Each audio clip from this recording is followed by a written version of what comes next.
Narito na ang mga pinakamalalaking balita sa One North Central Luzon ngayong Miyerkules. Barangay Chairman at tanod sa San Fabian, Pangasinan pinagtataga ng kabarangay na lulong umano sa iligal na droga. State of calamity idineklara na sa Dagupan City at Calasiao sa Pangasinan dahil sa epekto ng baha. Dalawang bagyo sa par saan-saan na naman kaya magpapaulan. At bayanihan ipinamalas sa gitna ng kalamidad.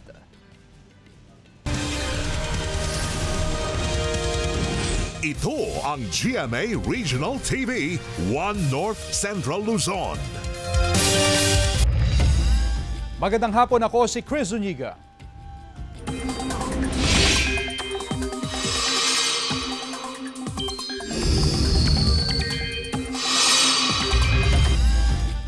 Mga kapuso, isinailalim na sa state of calamity ang Dagupan City dahil sa epekto ng malawakang pagbaha. Ang detalye sa report ni CJ Turida. Isinailalim na sa state of calamity ang Dagupan City bilang tugon sa matindi at malawakang pagbaha na nararanasan sa lungsod. Nagkaisa ang mga miyembro ng Sangguniang Panlungsod sa pag-aproba sa resolusyon upang ideklara ang state of calamity sa syudad. Dinaluhan mismo ni Mayor Belen Fernandez at ilang department heads ang special session ng City Council kaninang umaga. Sa pamamagitan ng state of calamity, magagamit na ang emergency resources ng LGU upang tugunan ang mga pangangailangan ng mga apektado ng kalamidad.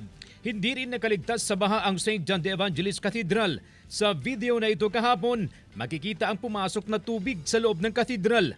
Malalim din ang antas ng baha sa paligid ng simbahan. Ngayong araw, lumalim pa ang baha sa ilang kakalsadahan sa lungsod, tulad ng Burgos Street at Perez Boulevard. Under construction pa rin ang bahagi ng Perez Boulevard, kaya makikita natin kung gaano kataas yung antas ng baha rito. Ang mga sasakyan ay nagbabaka sakaling dumaan, pero karamihan ay bumabalik dahil sa malalim na baha dito sa ating kinaroroonan. Ang mga commuter naman dahil sa kakulangan ng mga pumapasadang tricycle ay naglalakad na lang papasok sa kanilang mga trabaho.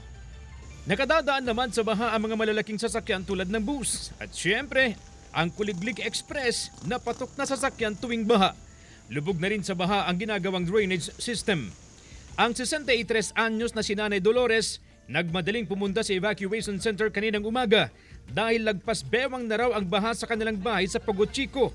Kasama ni Nanay Dolores ang kanyang asawang lumikas. Maluha-luha pa ang nanay nang makausap namin. Saan kayo pupunta? Sa Astrodome po. Okay.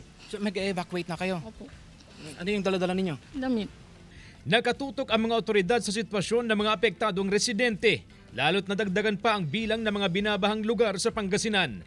Bukod sa Dagupan, binabaha rin ang 13 bayan sa probinsya tulad ng Lingayen, Mangatarem, Calasiao, Santa Barbara, Aguilar, Bautista, Binmalay, Bugalyon, Orbistondo, Bani, Labrador, Malasiki at Santa Maria. Inabisuhan natin ang ating mga kababayan na mag-preemptive evacuate na sila. Kasama si Daryl Peralta, CJ Torida, One North Central Luzon. Nagdeklara na rin ng state of calamity ang bayan ng Calasiao sa Pangasinan. Yan ang balitang tinutukan live ni Jasmine Gabriel Galban. Jasmine? Chris, sa mga oras nga na ito ay tuloy-tuloy pa rin ang buhos ng ulan sa bayan ng Calasiao, dito nga yan sa probinsya ng Pangasinan. Samantala, mula sa 70 na barangays na lubog sa baha ay mas lalo pa ito nadagdagan at lumampas sa 20 na barangays na binabaha ngayon sa bayan. Idiniklara na ang state of calamity sa Calasiao, Pangasinan. Dahil ito sa epekto ng malawakang pagbaha sa bayan, bunsod ng nararanasang kalamidad. Malaking tulong daw ito upang magamit ang emergency funds ng LGU sa pagtugon sa pangangailangan ng mga apektadong residente. Simula kagabi, halos hindi huminto ang tawag sa hotline ng MDRRMO sa Calasiao, Pangasinan. Sa tulong ng PDRRMO Wasar Team, Coast Guard, PNP, BFP, Red Cross at Philippine Army, nilusong nila ang lagpas taong baha upang ma-rescue ang mga residente at maihatid sa evacuation center. Hanggang 6 feet above, lagpas taong tubig baha. So mula po kagabi hanggang ngayon po ay ongoing pa rin po ang ating rescue operations. Sa tala ng MDRRMO as of 11 a.m., nasa 21 barangay na ang lubog sa baha. Kabilang ang mga barangay ng Talibao, Lumbang, Ambunaw, Buod, Gabon, Longos, Poblacion East at West, Mangkup, Bunlag, Lasip, Kasban, Banawang, Malabago, Nalsyan, Dinalawan, Sungkoy, Doyong, Kabilukaan, San Miguel at San Vicente. Sa ngayon, nasa 87 families o 388 individuals na ang nasa Kalasyaw Sports Complex na ginawang evacuation center. Aabot na sa 10,236 na pamilyang apektado ng baha sa bayan, base sa tala ng MSWDO. Malalim po ang baha. Lampas tao. Pati yung bahay namin naabot na yung sahig. Wala na kayong matulugan. We are conducting psychosocial support po sa ating mga displaced families. At the same time, yung ating mga bata, may children's space po tayo for them para nagkakandak tayo ng mga storytelling, mga games, to ventilate yung mga emotions nila. Patuloy ang pag-apaw ng Marusay Sinukalan River. Inihahanda na rin ang mga food packs na ipamamahagi sa mga apektadong residente.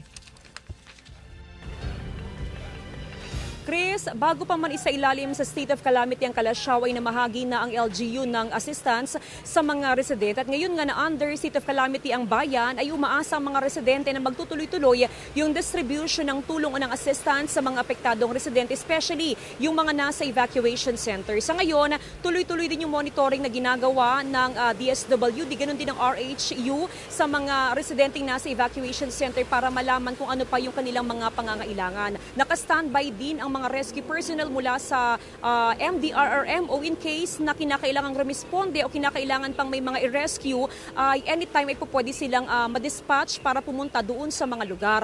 Samantala, update naman dito sa may Nalsyan, San Miguel Road kung saan sa mga oras nga na ito ay patuloy na tumataas yung antas ng baha sa kalsada kung kaya't pahirapan din yung pagmaneho o yung pag-andar ng mga sasakyan dito nga sa lugar. Possible naman ito sa lahat ng uri ng mga sasakyan, even sa mga light vehicles, pero alam mo karamihan din sa mga dumadaan ngayon dito ay yung mga kuliglig at meron pa tayo nakitang mga traktora na dumadaan at sakay-sakay nga yung mga pasahero. Nakausap din natin, Chris, yung ilang mga residente dito sa lugar at sinasabi nga nila na first time daw na ganito kataas yung antas ng baha.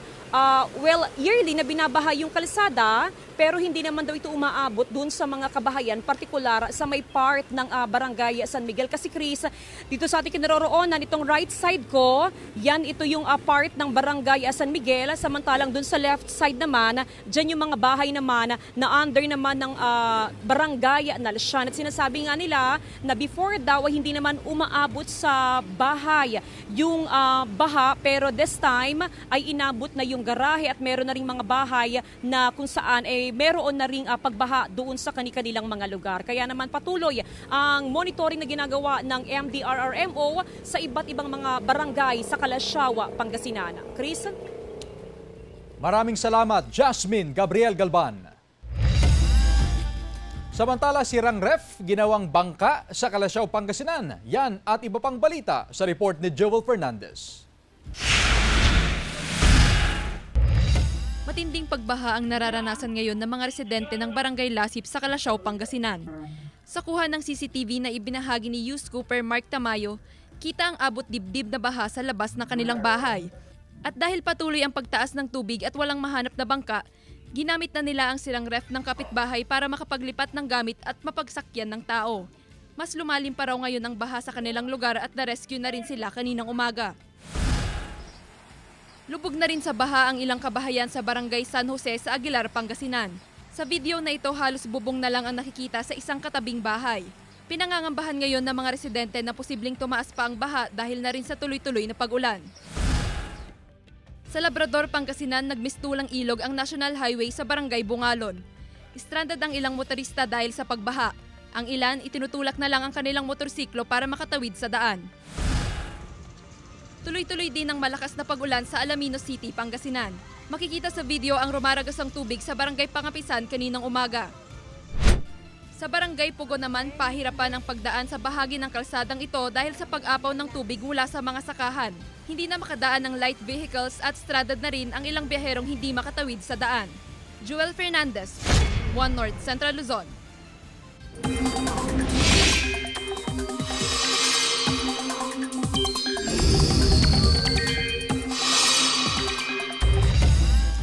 Mga kapuso, dalawang bagyo na ang minomonitor ngayon sa loob ng Philippine Area of Responsibility. Ang bagyong Dante sa Silangan at bagyong Emong sa kanluran ng bansa. Ang bagyong Dante hindi inaasang tatama sa lupa at magtutuloy-tuloy ang pagkilos pahilagang kanluran.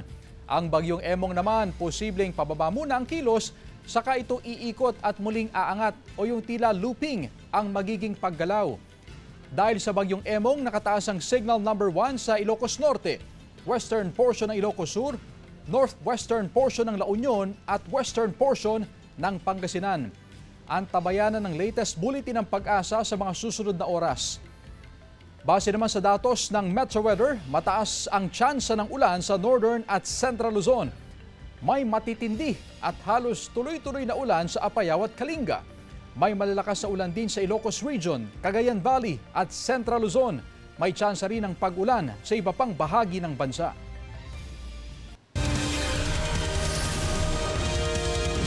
Ito ang GMA Regional TV, 1 North Central Luzon.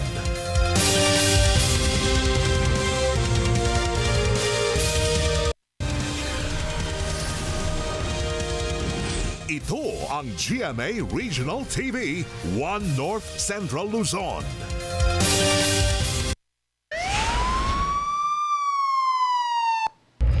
Barangay Chairman at tanod sa San Fabian, Pangasinan, pinagtataga ng kabarangay na lulong umano sa ilegal na droga. Nakaalerto Jasmine Gabriel Galban.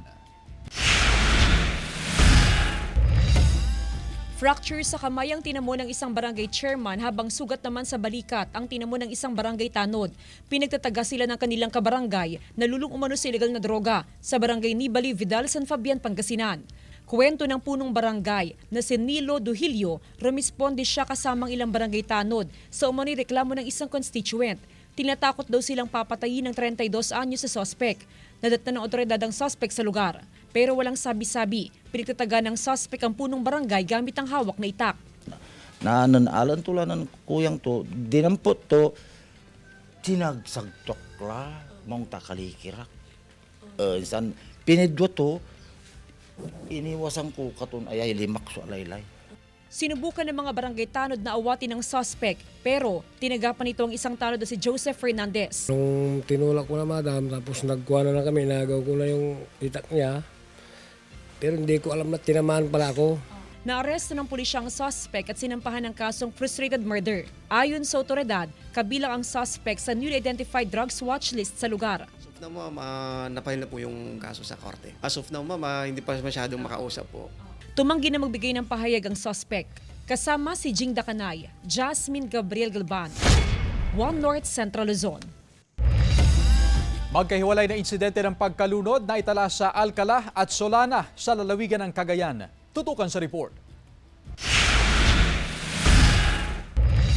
Natagpo ang palutang-lutang at walang saplot ang bangkay ng 63 anyos na lalaki sa Cagayan River sa Solana, Cagayan umaga noong linggo. Base sa investigasyon ng otoridad, nakita ang bangkay ng lalaki na mga mangingisdang naglalagay ng fishnet sa ilog.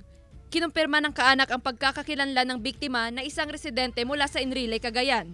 Walang nakitang galos sa katawan ng biktima at idineklara ng sumuring doktor na namatay ito dahil sa pagkalunod. Wala pang pahayag ang kaanak ng biktima. Samantala, hapon noong Sabado, magkasunod na nalunod ang magkapatid na lalaki sa Alcala, Cagayan matapos sagipin ang alagang kalabaw sa bahagi ng Binahang Maisan sa Barangay Damurog dulot ng nagdaang bagyong Krising. Batay sa investigasyon ng otoridad, unang lumusong sa baha ang 63 anyos na biktima. Sinubukan namang sagipin ng 59 anyos na kanyang kapatid nang makitang biglang lumubog ito, ngunit sa kasawiang palad, nalunod din siya. Ang isa sa mga bangkay na na-recover nakita ng mga rescuer na sumabit ang paa niya sa fishnet. Wala pang pahayag ang kaanak ng mga biktima. Joel Fernandez, 1 North Central Luzon. Nagpapakawala pa rin ng tubig ang tatlong reservoir sa Luzon habang buwaba na sa 750.70 meters ang tubig sa Ambuklaw Dam sa Bocod, Benguet. Pero 3 gates pa rin ang nakabukas as of 8 a.m.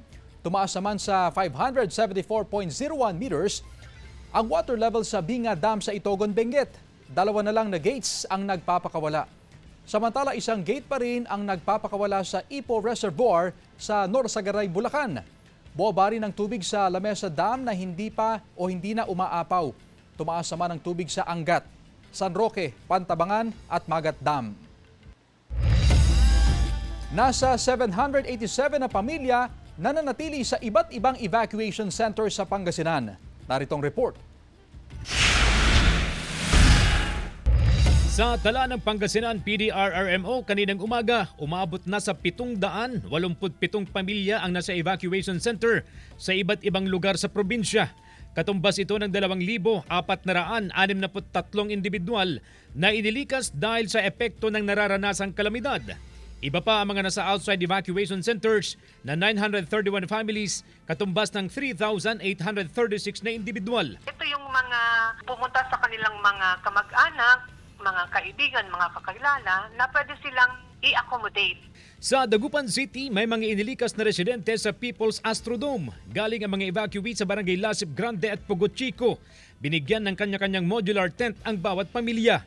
Iba pa ang mga evacuee sa iba pang barangay, tulad sa Barangay Maluwod na nakararanas din ng matinding baha.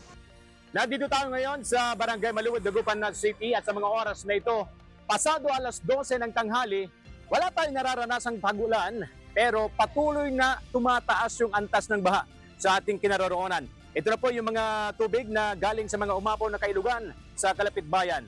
Patuloy naman ang rescue operation ng mga barangay official at mga otoridad sa mga apektadong residente upang dalhin sa evacuation center. Isa sa mga inilikas sa Maluwod Elementary School na nagsisilbing evacuation center ng barangay, ang 72 anyos na si Tatay Jesus Zabala, isang PWD, taga Zone 7. Pinaghihigaan ko, malapit ng mabot. Baha? Oo, baha.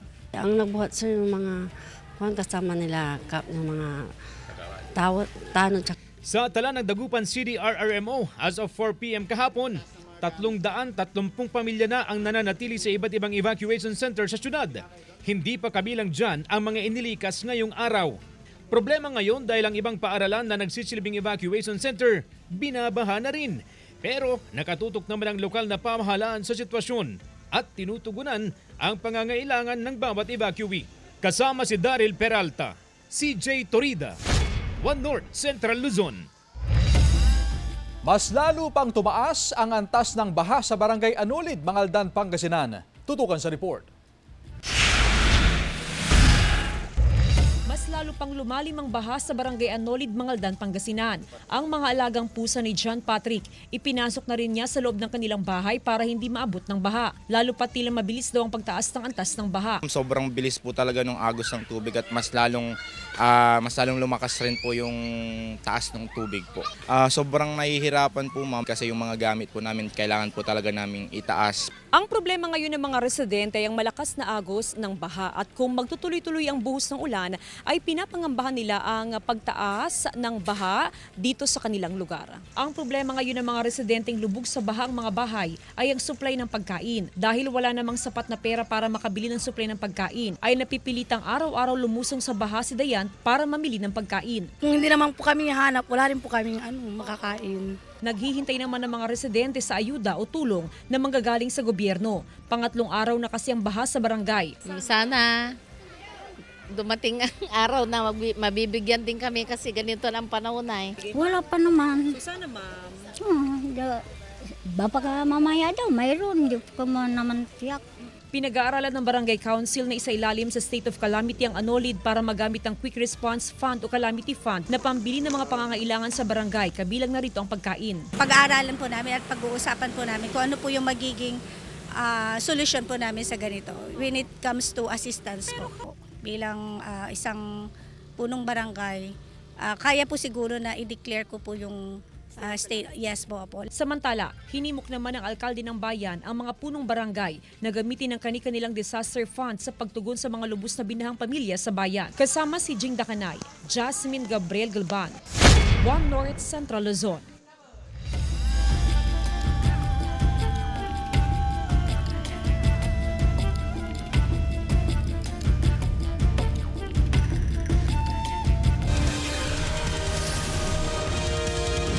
Ito ang GMA Regional TV, One North Central Luzon.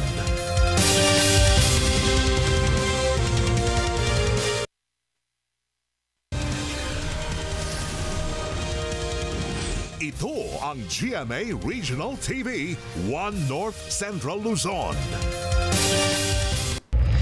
Umakyat na sa mahigit 200 ang bilang ng mga binabahang barangay sa Pampanga. Yan at iba pang balita sa pagtutok ni Glam Calicdan Dizon. Patuloy na nakararanas na walang tigil na pag-ulan ang buong lalawigan ng Pampanga dulot ng epekto ng bagyong Dante at Emong na pinalala pa ng habagat. Sa barangay Tinahero, Bacolor, Pampanga, hindi lamang mga kaanak ang inilikas kundi pati na rin ang mga mahahalagang gamit ng mga residente. Umabot sa 4 na talampakan ang taas ng tubig sa lugar dahil sa pag-uulan. Ayon sa Pampanga PDRRMO, as of July 23, 11 a.m., umabot na sa 301 pamilya o katumbas ng 945 individual ang nailikas sa Bacolor at kasalukuyang nananatili sa mga evacuation center. Isa ito sa mga bayan na may pinakamaraming evacuee sa buong lalawigan. Sa lungsod ng San Fernando, binahari ng ilang pangunahing kalsada, kabilang ang B. Mendoza Street sa Barangay Santo Rosario na hindi na madaanan dahil sa taas ng baha rito. Sa bayan naman ng Sasmuan, lubog din sa tubig ang ilang kabahayan. Sa bayan ng Candaba, maaga nang inilikas ang mga residenteng nakatira malapit sa Pampanga River sa mga barangay ng Buwas at Gulap. Ilang barangay naman sa Guagua, Pampanga ang lubog sa baha dulot ng pag-uulan. Nakuhanan ni Yus Cooper Mar Lacerna Morales ang abot tuhod na baha sa Gulango sa Guagua, Pampanga, bandang 2:00 ng hapon ngayong Miyerkules. Lubog pa rin sa baha ang maraming lansangan sa bayan. Sa huling tala ng Pampanga PDRRMO as of 11 a.m. ngayong araw, umabot na sa 223 barangay mula sa 18 LGUs ang apektado ng pagbaha, habang tinatayang 160,891 na pamilya o katumbas ng 527,648 na katao ang naapektuhan sa buong lalawigan. Glam Calicdan Dizon, 1 North Central Luzon. Nasa 31 milyong pisong halaga ng mga gamot ang ipinadala ng Department of Health sa iba't ibang lugar na apektado ng masamang panahon. Ayon kay DOH spokesperson Albert Domingo, kabilang sa mga napadahan ng gamot ang Ilocos Region, Cagayan Valley, Calabarzon, Mimaropa, Western at Central Visayas, pati na rin ang Northern Mindanao. Ang mga ipinadalang gamot ay antibiotics, mga gamot para sa sakit ng katawan, lagnat, ubo, diarrhea, pati na rin skin ointment. Meron ding hygiene kits at chlorine tablets para tiyaking ligtas ang iinuming tubig. Sabi ng DOH, meron pang nakantabay na 180 million pesos na halaga ng gamot para sa emergencies kung kinakailangan. Nagdeklara ng state of calamity ang ilang local government unit dahil sa epekto ng bagyong Krising at hanging habagat. Sa nakalipas na 8 araw, mahigit 1,400,000 Pilipino na ang apektado ng masamang panahon. Base yan sa datos ng NDRRMC mula sa pinagsamang hagupit ng bagyong Krising, hanging habagat at low pressure area sa loob ng bansa. Pinakamarami ang nasalanta sa Central Luzon, Negros Island Region at Ilocos Region. Sa mga apektado, mahigit 77,000 na ang lumikas sa evacuation centers. Sa ngayon, 2 na ang kumpirmadong nasawi ayon sa NDRRMC. Isa sa Lanao del Norte at isa sa Surigao del Norte na parehong namatay dahil sa mga bumagsak na puno. 5 naman ang binavalidate pa at isa naman ang kumpirmadong sugatan habang may 2 nawawala. Pagdating naman sa infrastruktura, mahigit sa kalahating bilyong piso na ang halaga ng pinsala. Mahigit 130 milyong pisong halaga naman sa produktong agrikultural. Bangkay ng isang lalaki natagpo ang palutang-lutang sa irigasyon sa Santa Barbara, Pangasinan. Ang detalye sa report. Natagpuan na kaninang umaga ang labi ng nalunod na 18 anyos na lalaki sa irrigation canal sa Barangay Karusukan, Santa Barbara, Pangasinan. Sa investigasyon ng otoridad, nagkayayaang maligo ang biktima at ilan niyang kaibigan sa irigasyon sa Barangay Butaw hapon noong Lunes. Sa lakas ng agos ng tubig, tinangay ang biktima at nalunod. 3 araw nagsagawa ng retrieval operation ang mga kawani ng Coast Guard at MDRRMO ng Santa Barbara. Kanina, nag-start na po kami ng surface search. Binaybay namin itong kahabaan nitong irrigation canal na ito hanggang doon sa may medyo masukal na lugar sa may mga kawayan dyan. At doon din ang possible na suspect namin na doon sa sumabit. Kanina natakbuhan na, no? Pero turn-over na natin sa pulis. Yes, sir. Para sa bahala na po sila makipag-coordinate sa mga magulang ng bata. Labis ang pagdadalamhati ng ina sa sinapit ng anak. Tumanggi na siya magpaunlak ng panayam. Pero ayon sa pinsan ng biktima, ito lang sir, pinaturo lang sa akin. Pinaturo lang. Tingnan mo siya doon eh. Para makita mo din sabi niya sa akin. Nung nakita mo yung pinsan mo, anong itsura niya? Wala na. Magkasabi na siya yung ano niya sa niya, sir, bumusog na. Kasama si Ron Taniedo, Jewel Fernandez, One North Central Luzon. Sugatan ng 38 anyos na lalaki matapos sa pagbabarilin sa harap ng pamilihang bayan ng Solsona, Ilocos Norte, umaga noong Sabado. Tama sa binti ang tinamo ng biktima na dinala sa pagamutan. Na-recover sa crime scene ang ilang basyo ng bala ng caliber .45 pistol. Nakatakas ang 2 salarin na nakasuot ng kulay asul na kapote sakay ng kanilang motorsiklo. Patuloy ang backtracking ng PNP upang matukoy ang mga salarin. Wala pang pahayag ang biktima. Bayanihan na mayani sa gitna ng kalamidad. Tunghayan sa report ni Glam Caligdan Dizon. Buhay na buhay ang diwa ng bayanihan sa gitna ng kalamidad. Bilang tugon sa epekto ng pagbaha sa iba't ibang bahagi ng gitnang Luzon, agad na naglunsad ng libreng sakay ang Police Regional Office 3. Ipinakalat ang mga sasakyan ng kapulisan upang ligtas at libreng masundo at hatid ang mga na-stranded na pasahero. Kasabay ng libreng sakay, nagpapatuloy ang pinaigting na seguridad at pag-antabay sa kaligtasan at pangangailangan ng mga binahang residente. Marami kasing stranded passengers, so we cannot do otherwise but to help them. Yung pagbabaha kasi ngayon medyo sabay-sabay. Sa Bacolor, Pampanga, nagsagawa ng feeding program para sa evacuees. Karamihan sa mga inilikas ay mula sa barangay Tinaheton, kung saan umabot sa 4 na talampakan ang taas ng baha. Ayon sa LGU, patuloy ang pagbibigay ng tulong sa mga apektado ng baha, lalo na ang mga nasa evacuation center. Twice a year, bine-evacuate natin sila. Kaya nga madalas kami magkita ng taga doon. Pero ngayon po, medyo malaki yung tubig. Halos baha na yung 500 houses na yon. Ilang establishmento naman sa lalawigan ang nagbukas ng kanilang mga pasilidad bilang pansamantalang tuluyan para sa mga na-stranded na tao. Nag-alok sila ng libreng wifi, charging stations at overnight parking para sa mga hindi agad makauwi dahil sa baha. Sa panahon ng kalamidad, sa panahon na sinusubok tayo ng sitwasyon, lahat kayang-kaya, basta't sama-sama at nagkakaisa. Glam Caligdan Dizon, One North Central Luzon. Samantala, mapapanood niyo po ang episode na ito at iba pang pinakahuling lokal na balita sa official website ng GMA Regional TV, www.gmaregionaltv.com. Pwede rin kayong bumisita sa aming official YouTube channel, GMA Regional TV, at i-click ang subscribe button para sa pinakamainit na balita mula sa mga rehiyon. Nais din naming pasalamatan ang mga kapuso sa Hilaga at Gitnang Luzon, maging ang mga kapuso natin abroad. Dahil sa GMA Regional TV, local news matters. At yan ang mga pinakamalaki at pinakahuling balita sa Hilaga at Gitnang Luzon. Maraming salamat sa pagsama sa amin pati na ang mga kapuso sa ibang bansa na tumutok sa mga balita sa rehiyon. Ako po si Chris Zuniga. Kami, ang GMA Regional TV, One North Central Luzon, buong puwersa para sa mas malaking misyon at mas malawak na paglilingkod sa bayan.